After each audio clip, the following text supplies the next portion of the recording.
Halo semuanya, selamat datang di bedah materi kita kali ini. Kalau Anda ingin belajar dengan cepat dan langsung pada intinya, Anda ada di tempat yang pas banget. Hari ini, kita nggak akan pakai slide agenda tradisional yang biasanya malah bikin bosen. Kita bakal langsung mempraktikkan apa yang dibuktikan oleh sains tentang cara menahan perhatian audiens. Siap-siap ya, karena materi ini benar-benar bisa secara drastis mengubah cara Anda memproduksi konten untuk selamanya. Oke, mari kita langsung bahas ini. Anda lihat angka 10 ini bukan sekedar angka acak. 3-10 detik pertama itu secara harfiah adalah momen penentu absolut. Ibaratnya hidup dan mati, di mana penonton Anda secara bawah sadar memutuskan apa mereka mau lanjut nonton atau langsung scroll cari konten lain. Kalau Anda gagal menangkap perhatian mereka di detik-detik krusial ini, lupakan saja. Sisa konten yang sudah Anda buat susah payah nggak akan ada artinya. Masuk ke bagian 1, rahasia algoritma dan watch time. Nah, mari kita luruskan dulu satu mitos besar yang sering bikin kreator salah kaprah. Selama ini mungkin kita berpikir views adalah tujuan utamanya. Padahal, metrik favorit algoritma sebenarnya adalah average watch time atau rata-rata waktu tonton. Simpelnya, ini adalah total waktu tonton dibagi dengan jumlah views. Kenapa ini penting banget? Karena platform raksasa seperti YouTube atau TikTok itu secara agresif merekomendasikan konten yang bisa bikin orang betah berlama-lama di aplikasi mereka. Kemampuan mempertahankan perhatian manusia ini adalah segalanya, menjadikan metrik ini ibarat cawan suci dalam dunia pembuatan konten. Jadi pertanyaannya, di bagian 2 ini, mengapa penonton cepat bosan? Mari kita intip sedikit sisi psikologisnya. Coba perhatikan kurva memori penonton yang sangat menarik ini. Di awal, grafik menunjukkan perhatian berada di puncak, 100%. Tapi lihat apa yang terjadi di tengah, anjlok drastis sampai tinggal 40%. Ini yang sering disebut fase tengah yang berantakan atau messy middle. Terus yang unik, perhatian audiens tiba-tiba melonjak lagi di akhir. Kenapa? Karena audiens sadar kalau mereka bakal segera mendengar kesimpulan dan solusi dari masalah mereka. Nah, kenapa penurunan drastis di tengah tadi bisa terjadi? Jawabannya satu kata, habituasi.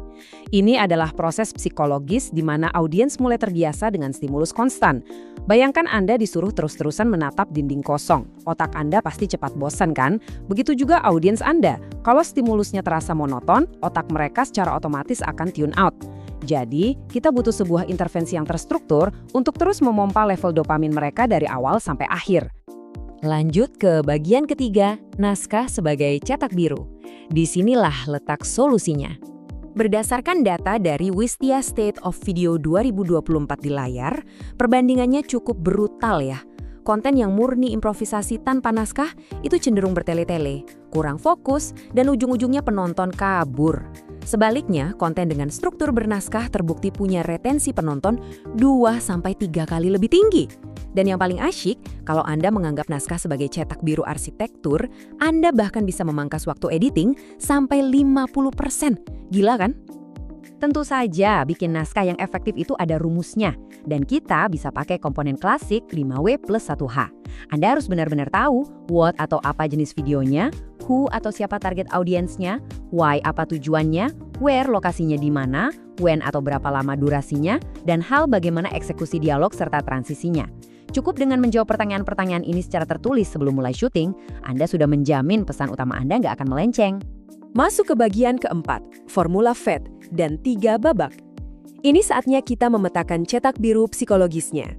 Anda harus ingat kalau otak manusia itu secara biologis sudah terprogram untuk menyukai penceritaan. Dengan menerapkan struktur 3 babak ini, konten Anda otomatis punya alur yang logis dan tarikan emosional yang menjebak perhatian. Mulai dari setup untuk memperkenalkan masalah, masuk ke fase konflik untuk mengakitasi masalah tersebut, sampai ke klimaks, dan terakhir, kunciannya ada di resolusi, di mana Anda memecahkan masalah tadi. Untuk struktur yang lebih spesifik, ini bisa dikemas jadi formula FET atau Video Engagement Timeline.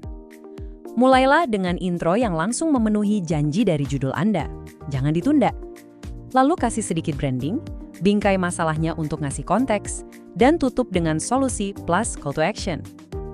Satu hal yang penting, Anda sama sekali nggak perlu menghafal naskah ini kata per kata. Santai saja. Anda cuma perlu ngikutin urutannya supaya tetap terdengar natural, tapi strukturnya tetap solid. Lanjut ke bagian 5, anatomi hook dan CTA. Mari kita perhatikan struktur mikronya, khususnya di detik-detik pertama dan terakhir. Kalau Anda bikin konten pendek yang berdurasi 15 detik, tabel ini adalah panduan mutlaknya. 3 detik pertama itu adalah hook. Ini senjata utama buat bikin orang berhenti nge-scroll. Lalu detik ketiga sampai ke-12, ini waktunya Anda kasih nilai atau value, jelaskan inti penawaran Anda secara padat. Dan tepat di 3 detik terakhir, langsung hantam dengan CTA yang jelas supaya audiens benar-benar mengambil tindakan. Terus, hook apa yang paling ampuh?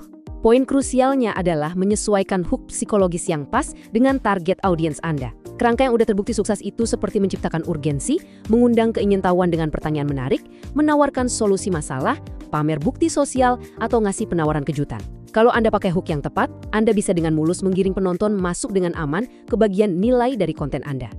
Terakhir di bagian ke-6, trik mempertahankan perhatian.